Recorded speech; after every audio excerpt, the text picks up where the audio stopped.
What's up, guys? I'm JJ. This is John B. What's up? Welcome to VCYA. Hope you guys are doing good during this time. Quarantine. We miss you guys, and we guys hope you guys are tuning in to our service. Make sure to watch the mental health video featuring Casey from college. Yeah. You know him from My college. favorite preacher, right there. Action. What's up, guys? We still weren't on the same Always page. do that. What's up, guys? What's up, guys? All right, I'm not gonna do that. 1, 2, 3. What's up, guys? I'll let Casey take this one today. Oh man, we tried a lot of different times. Honestly, those might all be in there. I guarantee Bryce will put every single Minute. Second. every second of this. Yeah. So let's just go for it. This is episode 4. That's pretty crazy. It's crazy. It's been fun. I feel like It's been good. we've gotten some good feedback from people too about how we talk for way too long. Just way too long. We talk about random stuff. Yeah. Last week was Ric Flair. That was ridiculous. Ric Flair, and then the end of the video. If you didn't watch the end of episode 3, Don't. don't. If you missed it, that's a good thing. But also do watch it because It is kind of funny, but Yeah. it's like borderline offensive. I don't think so. I mean, it could be. I mean, freedom of speech. Yeah, 100%. Yeah. No, never mind. It's not offensive at all. Nah. We can say whatever we want to. That's how the world works, dude. Yeah. So how you feeling, bro? You feeling a little out of it today? You look kind of Just feeling like a goose, dude. like a goose. Yeah. What on earth does that mean? You know how a goose feels. I can't say that I do. I don't know, dude. Just got my rubber band ball. True. That's the only thing keeping you Pretty afloat. proud of this, guys. Yeah. Did you have too much coffee today? I don't know what I had. I think it's because I had 3 big old slices of Palace pizza. Oh, so you're just sleepy. I think, and I can't stay awake. And like, You what? I don't know, dude. You can't stay awake? Uh-uh. You just want to go to sleep right now? I don't know what I want. There's bro. a couch right here. You can take it. We can just... I'm up. Bro, I thought you were about to throw up. I was nervous. I'm up. And I'm good, man. I'm good. Huh? I'm just like, I think it finally hit me this week. We kind of talked about this, but Mhm. I'm over it. The quarantine. Yeah, big time. Like, I'm It's over gotten it. to the point where it's like not a meme anymore. No, it's It's not. like annoying. It's just very annoying. It's like driving people legitimately crazy. Yeah. Cole bleached his hair, dude. Cole. If you, maybe that's at the beginning. I don't know. It might be. I hope it is. I don't know 'cause what it it's was gonna be. I hope it's ridiculous. we'll make sure it's at the beginning. Yeah. But that was Cole and Nick Bryant. Cole Steinmetz, Nick Bryant. What did they say their names were? John B. and Sarah Cameron? Yeah, or whatever Cole said. I don't remember what Cole said. Who knows? But anyways, That's awesome. they're some little clowns. But yeah, I get what you're saying though. Like, you're just over. I'm just over it, bro. Like, my mind can't function in quarantine right Yeah, now. I know. I get that. Like, I'm getting like Like stir crazy almost. stir crazy. Because we either like for you, you're either here or you're at home I'm at home or I'm you're at like just- one other place. yeah. So it's like I'm just not doing it. Yeah. I'm over that. No, I get that. I need to be somewhere else, like just one other place. Just one other place. Just go walk around like Sam's Club. I just did that. No, dude, literally today, me and Ben went to Sam's Club. Ben Peacock, love you, bro. We went to Sam's Club. All we bought was some gift cards for, like, I think one of our staff members is leaving Biggery. So we bought her some, like, going away gift cards. And this lady was in front of us, mask, older lady, mask, gloves, in the line. She had a full cart. All we had was gift cards. Me and Ben are talking. Ben's on the phone, actually. Yeah. And so I'm just standing there. And we, like, like, every store has the blocks, like, 6 feet apart blocks. Yeah. And, like, she had a cart on her block. So she's standing behind the block. We're, like, a step in front of our block. Uh-huh. And like, we had stepped just right there. And she literally went.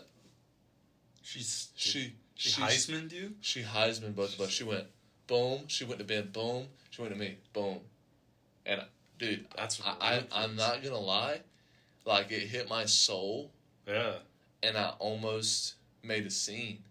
you had like a flashback to your football days. And you were about to tackle her. PTSD, bro, PTSD. And I was just like, is this what we're coming to right now? Like, you're trying to stiff arm me? In a Sam's Club, in bro, a Sam's all places. Club? I'd expect that in Walmart, but not Sam's Club. In Walmart, I don't expect any social distancing. No, yeah, 100%. In Sam's Club, I expect that because that's the kind of people that go there. Right. They're the stiff armers, for sure. I guess Publix is like Publix is one of my least favorite places right now. Yo, except there is a lady that works at the Highland City Publix right by our apartment. Dude, she has been touching everything. Like, when you're in the self-checkout line, she'll walk up to you and, like, put her hand on your back. She'll, like, touch all your groceries. She opened up a bag of my groceries the other day. She's like, oh, what'd you get? I was like, dude, get your paws off of my vegetable. You should have hit her with the... Excuse me. No, she's like 55. I think she's just she's grown, bro. She should know better than that. I know, but that's the thing, bro. I feel like this might be controversial. People that are older are way less sensitive to this whole thing for some reason. 55-year-olds aren't in that category. What do you mean? The 55-year-old category, I think, is the ones that are still taking it pretty serious. Maybe she was like a little bit older then. I don't know. But it was just annoying because I was like, yo, you're an adult. Like, you should be the one telling me to take it seriously. That's what I mean by that. Is like, you're an adult though. Yeah, but both of you should be taking it very serious. Yeah, but I'm only 24. Like, she's my mom. Like, she could be like my mom. You know what I mean? Yeah. And you should have said, "Mom, stop." Mom. What? Yeah. No, but you know what I mean. Like, there's a lot of people for some reason that are. It's like people that could be our parents are either like super like sensitive to the whole situation and they're being really careful, or they're just like, this doesn't exist. Yeah, and I don't know, like... That's true. But you know the ones who are taking it seriously because they're the gloves, mask people. Yeah, definitely. Which, not saying that's a bad thing. Right. Because that's recommended by the CDC. Be cautious. But, like, those are the people that you know, like... if she wouldn't have had gloves and mask on and she would have said... Mm-hmm. I would have said... Like, you want a high five? Yeah. But because she had a glove on, like, I was like, nah, she doesn't want me touching her. She doesn't want me touching her hands. Your reasoning said it, and you were like, what does think this mean? I understand what you're trying to go for. I get the arm. But nah, yeah, it's like, I'm just over it, bro. I'm over... Well, I think it would be different if we had, like, things to entertain us. But it's like, you can only play so much 2K. Basketball has been canceled for 8 weeks now. All sports. So that's tough. Yeah. Like, this is the best time of year for the NBA, and we just don't get it this year. Which I get. Get it. It's cool that they canceled it. I think it's smart for, like, the players and people coming to games and stuff. But at the same time, I would love nothing more than to be cooped. If I'm, like, cooped up in my house all day, which is fine, I want to watch LeBron James dunk on somebody. Just obliterate. Yeah. Somebody. I want him to take out all of the frustration that is, like, pent up in all of us. Yeah. But we can't do it. We can't. I miss basketball so much, bro. Please, LeBron, if you're watching. Please dunk on somebody for us. Dunk on your kids. I just miss basketball. Bro, dude, I know, that's the thing. Like, somebody asked me the other day, like, what do you usually do? Yeah. Like, what are your hobbies? And I said, sports, like watching sports. Like, that's something I enjoy. And, like, so, like, not that I don't have, because I was trying to figure out the other day if I had hobbies. Like, seriously. That's always a tough, like epiphany. It was, I was like, do I do anything? Yeah. Like, what does my life look like, really? Like, but it's hanging with people. Yeah. Which, right now, we can't do. Can't do that. Yeah. Sports. Can't do. Canceled. And that's pretty much it. And going to restaurants. I guess that pretty much sums up our lives. We hang out with people, we eat with people, we watch sports with people. It sounds sad when you break it down in 3 categories like that. I feel like I need more than 3. I know, it really, like, degrades, like, the level of stoke that we feel. But it's so awesome. I know, dude. Our lives are amazing. I love all those things. But going back to that basketball thing, no, like, dude, this was one of the most, like, interesting basketball seasons. Like, I feel like people who didn't even watch professional basketball at all. Yeah. Bro, everybody knew who Zion Williamson was. 100%. This was about to be the best NBA season ever. Rest in peace to Kobe Bryant. True. That event in history, yeah, like, drew people's attention to the NBA this year. And then the NBA was already firing on a cylinder that they've never been on. And so it just almost magnified it. And then there was like this huge camaraderie because everybody was like, dang, I don't really like basketball, but I love Kobe. So it was almost like we all just kind of like banded together. And like it was so like tight knit. Yeah. So sick. And then all of a sudden it was like, dang, I just hope we like have that same energy next season. Yeah, because there's definitely not going to be a rest of basketball season. I don't think so. I can tell like most players and teams are just like, nah. Yeah. A lot of people are just like, no, it's not even worth it. Like, let me just spend this time with my family. Right, let me rest. A lot of guys are injured too. For sure, yeah. There's no point in trying to like rush through like maybe like a mini playoffs or anything like that. Right. Because at that point it's like, okay, what's even the point at then? Yeah, and if you shortchanged it, it's like those teams who maybe were making a run at the end of the season. Yeah. Like you didn't give them the opportunity to really display what they were going to be doing anyways. Right, like someone like the Pelicans who was in the 13 seed and then all of a sudden they're the 8 seed. Yeah. And their team is just like they have the best chemistry in the league. All of a sudden it's like, oh, okay, well, sorry that you guys were on a tear. Like it just doesn't matter anymore. You know? It's crazy. It is wild. It'll be crazy to see like because they'll definitely still hand out those like end of the year awards like MVP, definitely yeah, Rookie of the Year, Defensive Player of the Year, right. Like where are those gonna go, bro? I can tell you right now. Who? Okay. MVP. LeBron James. Not Giannis. No. Not back to back. I don't think so. I think controversially it'll be Giannis. You think so? I think LeBron was peaking. Yeah. Giannis had already peaked. And because LeBron was peaking, but he hadn't reached the peak, he's not going to get the MVP. I don't know though. Like best record in the NBA was who? Bucks still? Yeah, I think so. I honestly don't know. It might have been. I think it was still the Bucks. But I think if you look like with everything that LeBron is accomplishing right now and how much hate he had coming into this season because everyone was like, "Oh, he's washed up," but then he's putting up his career numbers right now. Like. I don't know. I think that might give him an edge, but yeah, it's Giannis or LeBron. Okay. It's a close race. Defensive Player of the Year. Defensive Player of the Year? I don't even know, bro. Maybe like Rudy Gobert, Patrick Beverly. Maybe Pat Bev. Yeah, he's a dog, bro. Or Kawhi. Kawhi, yeah, he's always Paul George is always in the conversation for some reason. Or whatever. I think he's so overrated. But dude, all three of them are on the same team. I know, that's wild. They're all on the same team. Rookie of the Year? John Morant. Easily, but only because Zion didn't get to play a full season. Absolutely. Yeah. If Zion had played from day one. But even like if he wouldn't have missed half of the season. Yeah. Because he missed half of the season roundabout, right? Right. I think he came in like 20 games. Pretty much pretty much half. Yeah.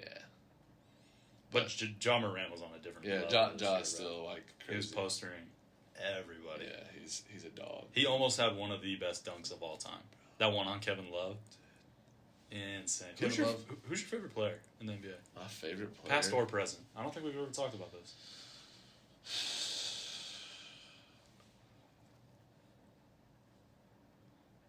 Muggsy Bogues. I love you, the original short king. I love you, Muggsy. That's great. Nah, not the Muggsy Bogues, but I really don't know, bro. Well, I guess basketball hasn't always been like your main focus in sports. But except college basketball. But I mean, I've always watched like basketball though. Yeah. But you'd probably turn on the NC State game before any other before an NBA game. Now it's probably a little bit more NBA. Yeah. Just because it's like, I still really enjoy college basketball, but yeah, I've always been more inclined to probably college sports in general. True. But now I watch NFL heavy too. You know that? Like, yeah, that's true. Fantasy like crazy. Right. Sitting in front of the TV all Sunday afternoon. But yeah. I don't know if I really have a favorite NBA player. Right. Dude, honestly, this is gonna sound so bandwagon. You know where I'm going. I don't know. I have a few different people who popped up. I really enjoy watching Steph Curry play. Oh, okay. Like genuinely. Yeah. When he's playing at a high clip, dude. Oh. There's no better basketball to watch. More exhilarating basketball. Right. Well, yeah, he is. He's so exciting to watch. So exciting, bro. LeBron, just as exciting. Yeah, All these guys, there's guys that are just as exciting. But think about those runs they made. Yeah, absolutely. Even before Kevin Durant. Yeah, for and sure. he was just like, wow. Well, yeah, I mean, the 73-9 season was without KD. And Steph was untouchable. One of the best displays of what a point guard should play like. Dude. The best shooter of all time, bro. Best shooter of all time. Ever. Easy. I don't think there'll ever be another one. No, definitely not. There's no way. No way. Well, because, I mean, it's Reggie Miller, Larry Bird, Ray Allen. Ray Allen, that's who I was trying to think of. And Steph Curry. And Klay Thompson. Yeah, and Klay Thompson. Larry Bird Bird wasn't that great of a shooter comparatively to these guys. No, not even close. Like numbers-wise, not even in the conversation. But he was era-wise. Era for his era, yeah. Yeah. Because that wasn't part of the game then, like, right. heavily. And he was a huge white dude. that was the craziest part. Big country coming out there. Big country. Slinging three-pointers. Slinging with the stash on his lip. Oh, yeah. Just talking trash to everybody. Just talking trash. So unathletic. Yeah, true. Like, if you watch his highlights, he's not an athlete. No, bro, he was slow. He didn't have a good first step. Well, actually, no. That was the thing he did have. He had a good first step, but then every step after that was slower than yours. But anyway, your all-time favorite basketball? All-time? All-time. Past, present. Well, I have two. Past, present, future. Your son. little Casey Jr. No, so I have two tied for Casey first. Casey from daycare? I'm going to make an Instagram for my kids someday. Please don't be that guy. I will, dude. Be like, yo, check out my son. He's dipped out today at daycare. I hate kid Instagrams, dude. It is kind of weird. Especially if the kid is supposedly the one captioning all the photos. Thanks, Mom and Dad, for this bike that you gave me. I'm out here rolling with my homies. It's like, bro, your kid's 10 months old. They're pooping themselves, not posting on Instagram. But my top two, the first one, Steve Nash. And that makes sense. Ooh. And that just makes sense. One of the best point guards of all time. It does. And he's so underrated. So underrated, bro. Okay. Some of the best statistical years ever in the NBA. Ever. My second one, who is tied for first, Matt Barnes. Why? Matt Barnes, bro.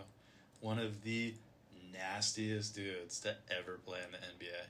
Not necessarily skills-wise. He was a great role player all those years in, like, Golden State. And he played for some of the best teams. Lob City. He was a great role player.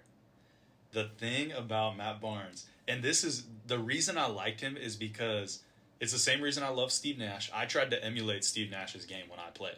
Okay. I tried to emulate Matt Barnes' game when I played. He was a dog. He got under everybody's skin. He was probably one of the best players in the NBA at getting away with fouls and trash talking you into getting a technical foul. Okay, I could see that. He was just a pest, bro. He was so annoying.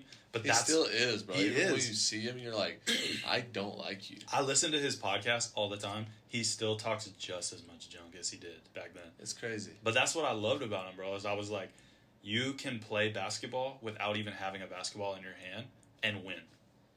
That is true. And he won. He got in everybody except Kobe's head. That's true. Even Kobe, like when Matt Barnes went to play with Kobe, it was because Kobe called him and he said, "You're one of the craziest dudes I've ever played basketball with. You earned being on my team." That's crazy. And Matt Barnes was literally like, "Bet, like let's do it." That's crazy. Yeah. Dude, honestly though, like when I think about dogs in the court, I think about like KG. Scariest person to ever play in the NBA. But just as scary, Ben Wallace, bro. Oh, well, yeah, that's because he would literally rip your head off. Probably scarier than KG. Yeah, because KG never really fought anybody. He would headbutt, he would push. Ben Wallace was terrifying, bro. With the fro and the headband. Dude. Yeah, that was a mean look, too. And when he played with Rasheed Wallace, them two together, bro, they would literally... Rasheed Wallace was looking to get ejected every game. And Ben Wallace was like, I'm coming with you.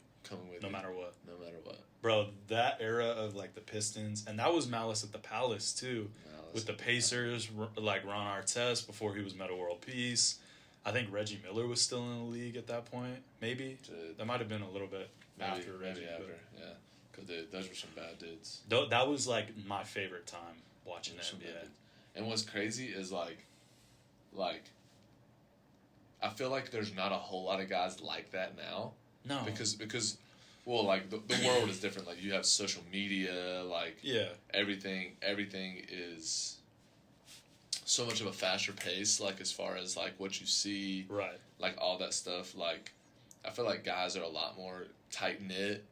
Yeah, yeah. Like, there's a lot more connection going on from, like, team to team. Yeah, definitely. There's, like camaraderie in the NBA. Whereas before, dudes were being as raw as possible because they didn't care about, like, oh, let's look good for the media. They were like, I hate you, and so I'm going to go after your throat tonight. But now it's like, oh, that's my dog. Like, love you, bro. Like, no fights. Like, let's just dap up after the game. And so it's like a whole culture. It's a whole shift. Yeah. It's a whole shift. But I like that you brought up social media because that's something we've been talking about, too, is how social media has influenced our personalities, the way we act, how we treat people, how we talk to people. Yeah. Like, what part of us is, like, promoted and, like, almost rewarded in society. Dang. You know what I mean? Yeah. Makes you think a little bit. Yeah. Because, I mean, like, the talk that we wanted to have today was... Yeah, we didn't even mean for this to segue. No. But it worked. But was, like, in a world where, like, you get promoted through social media for not being your authentic self. 100%. How do you be your authentic self? Yeah. Like, how do you get to that place? Like, and how do you balance, like, maybe even, like, a personality? Because I don't know if necessarily, like, people's personalities on social media are bad things. Mm-hmm. Because, like, you got to think there's TV personalities. Like, right. You know what I'm saying? That might not be their actual, like, okay, that's not like my authentic self. Like, I'm not a night show host at home. Yeah, like Jimmy Fallon is probably way different at home than he is on his show. Probably way more lame. Oh, but he's annoying on his show, bro. I love Jimmy Fallon. I do too, but, bro, the fact that he laughs at literally everything. Everything. It's like, it's not that funny, bro. Yeah, but that's the personality. Yeah, definitely. And then if you, I don't even know if he's done more of these, but like he did like one of the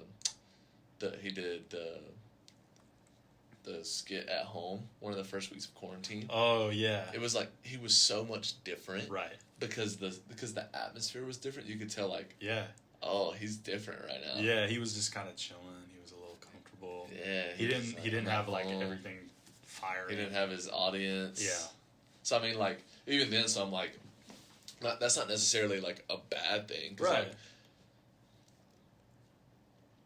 I don't know though. No, I get what you're saying because like a lot of times we do kind of change our personalities for the light, or the lights, or for the atmosphere. Yeah, because we're like, oh, I'm on Instagram. Maybe I should be a little bit more straight laced, like cool, collected, or goofy. Some people play it up real tough for Instagram. That's the thing. But my philosophy for Instagram is, and I hope this comes across, people might be like, dang, he's lying. Yeah. But, like, I would much rather be way cooler and have way more personality in person than I do, like, on my social media. For sure. And not to, like, bash anybody who, like, has a lot of Instagram personality. Like, that's all you. Like, do what you want to do. It's not me. It's just not what I want to do. But, like, I would just rather be more my authentic self, like, in person, than to be the loudest personality that you see on your phone. Right, You know what I'm saying? And I think that's just who I am. Yeah. Like, that's just my personal thing. Yeah. But I think that keeps me grounded because sometimes I'm like, man, do I need to do more? Sure. Like, do I need to show more of who I am, like, on Instagram? But I'm like, no, like, I don't think I do. Yeah. Because, like, that's just not who I want to be, you know what I'm saying? That's not, like, who I want to be necessarily. Yeah. I think it comes down to, like, transparency. Because, you know, it would be so easy for us to, like blow up our lives on social media and like, oh no, it looks like this. My days look like that. I look like this.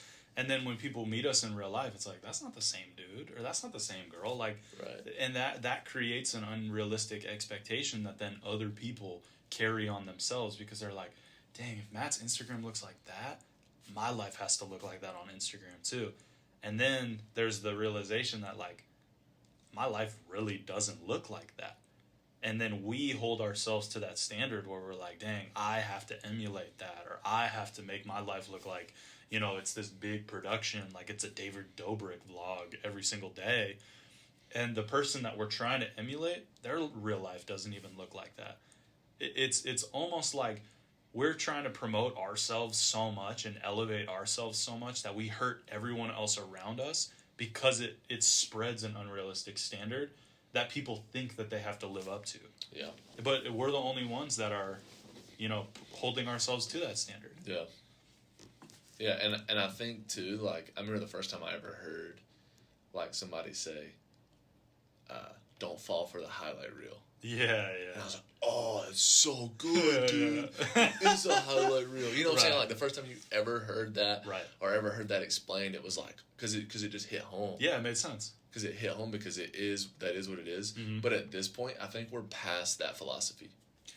Yeah. I think we're not that it's not that. Mm-hmm. We know it is that. Yeah, everybody's aware now. It's not like a... I think like at this point, like it's just a reminder, like, hey, like they're a person, like the person with 2 billion followers posting like photos of them doing like jumping out of planes at a private island or like doing something crazy, or the person with the craziest personality where you're like, dude, they're the funniest person on Instagram.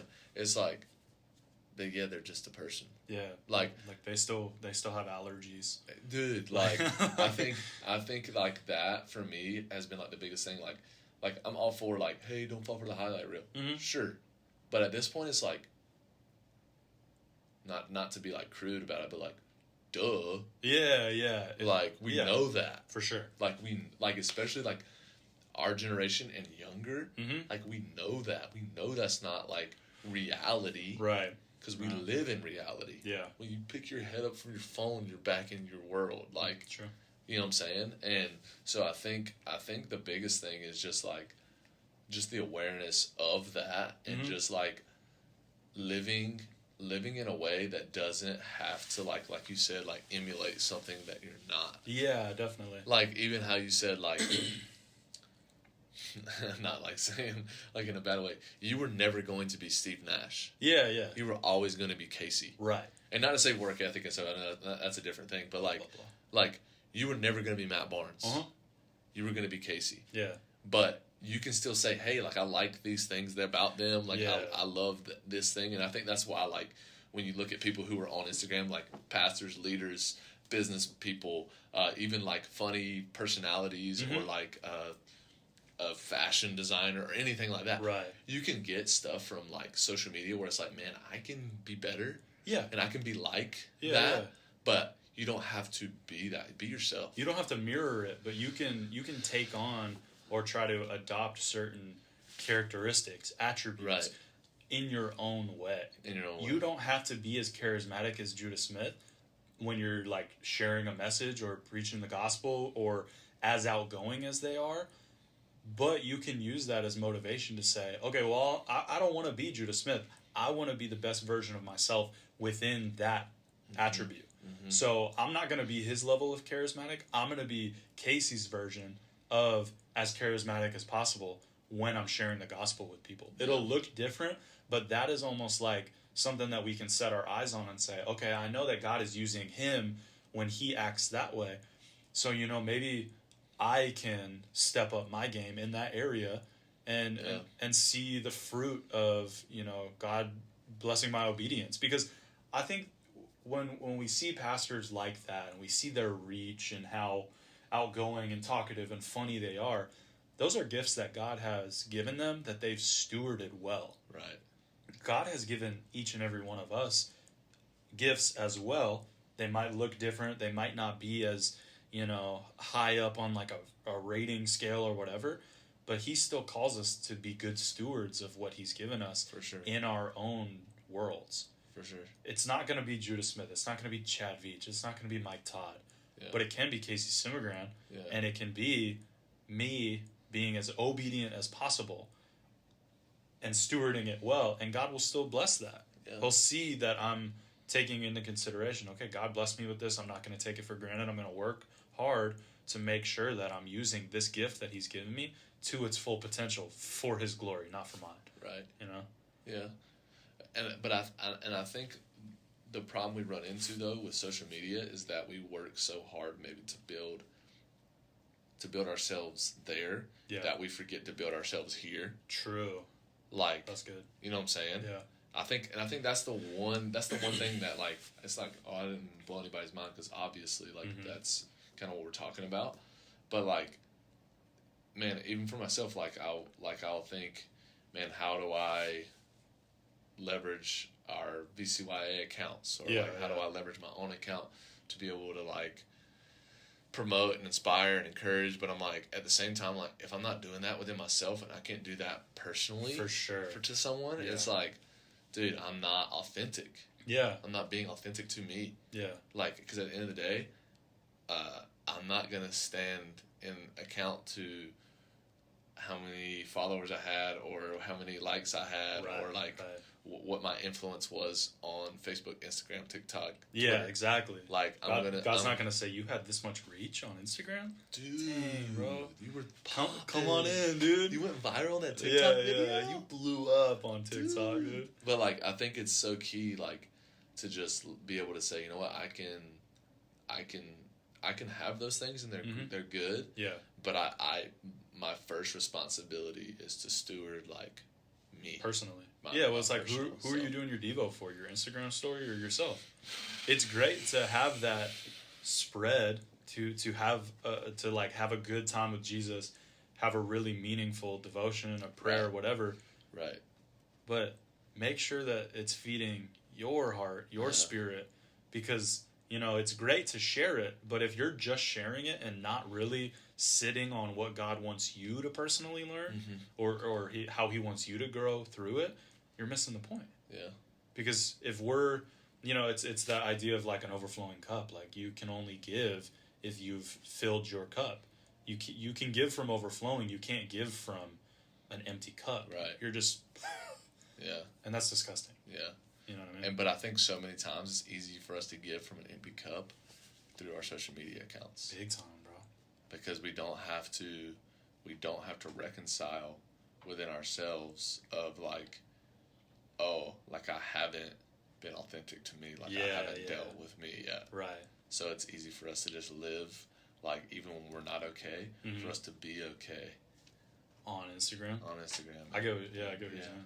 In places where it's like, I don't have to. Right. Like, there's not much accountability right there. People just see, like, oh, dang, Casey's been posting, like, some sermons? He must be really good right now. Yeah. And people just say, oh, that's sick. And they don't say, like, dang, bro, well, like, what did you get from that, you know? Yeah. And I think that's a big disconnect in our society right now, and, like, this world we live in, is we see people post, and we think that means that everything on their inside is good. Yeah. So we just assume. Yeah. But I don't know, I think that's a longer conversation for another day. Because you brought up something too that I think we should save for next time, because I could go in on part 2. Yeah, well, I could go in on it forever, and I have before, and I will again.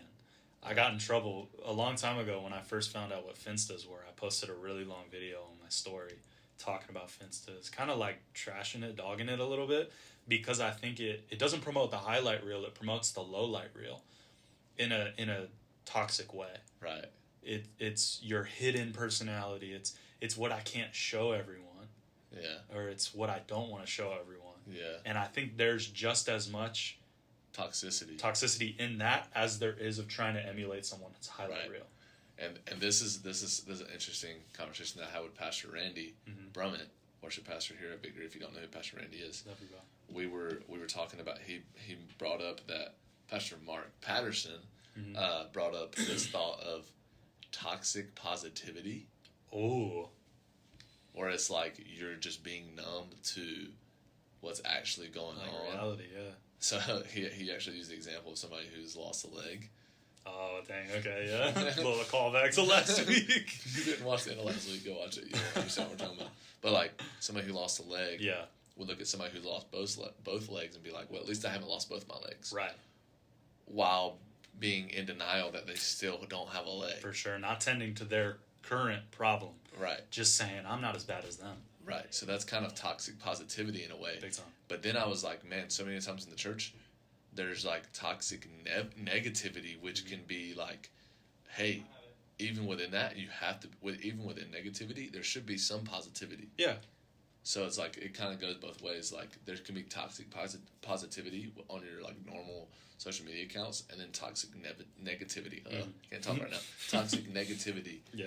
On your like spam and like Finsta, like all your hidden accounts. Yeah. Because it's like, oh, on here I'm just gonna be like sad boy, sad girl hours. For sure, which is dangerous. And I don't want to hate on people who have Finstas or have like, because it is an outlet, it's fine, like it's cool as long as you use it in a way that is not promoting self-deprecation and self-destruction. Yeah, or just being a negative influence. Yeah, true. In general. Yeah, so, all right, well, at least we know now what we're going to talk about next week. Yeah, that might be another conversation for another For sure, day, because I think there's a lot in that we can unpack. For and sure. It would be a good conversation. For sure. So, we got a little visitor right here, maybe. We're still shooting, and Mark Hilton. There's Cole. And Nick.